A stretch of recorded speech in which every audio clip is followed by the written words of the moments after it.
Well, it's been the biggest auction week for the property market since late October last year, but buyer demand just isn't keeping up. I'm joined this afternoon by property editor from view.com.au, Emily Rayner. Emily, good afternoon. Now, with almost 3,000 auctions held, how did the clearance rates hold up? Sure.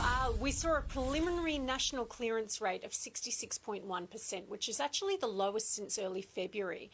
It's still better than the low 60% range we saw late last year, and it does signal a cooling in buyer demand. In Melbourne, which hosted the most auction clearance rates, it slipped from 6 consecutive weeks.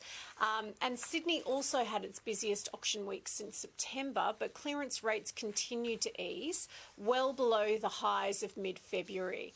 Adelaide, you can see, experienced the highest clearance rate in the country, and looking ahead, we expect auction volumes to ease slightly next week, with about 2,350 homes scheduled to go under the hammer. And Emily, let's talk about a remarkable sale in Queensland. A property that's been owned by the same person for more than 40 years has just sold for more than $1 million. What's the story? Yeah, this one really captured a lot of attention and a lot of hearts. It's a Mexican Spanish style waterfront home. You can see it here. It's 64 Sunnyside Road, Newport. It's pure waterfront, and it was purchased for just $72,000 years ago. But yesterday it sold under the hammer for $1.13 million, which is a huge increase. Despite it being in a state of real disrepair, you can see here it's basically a bit of a time warp.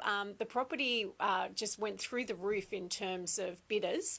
But you can imagine, with a great interior designer and architecture team behind it, it could be a really fantastic example of that beautiful Palm Springs retro future trend we're seeing a lot of on Instagram feeds at the moment. Renovators' delight, some may say. Emily Rayner from view.com.au, thanks so much. Thank you.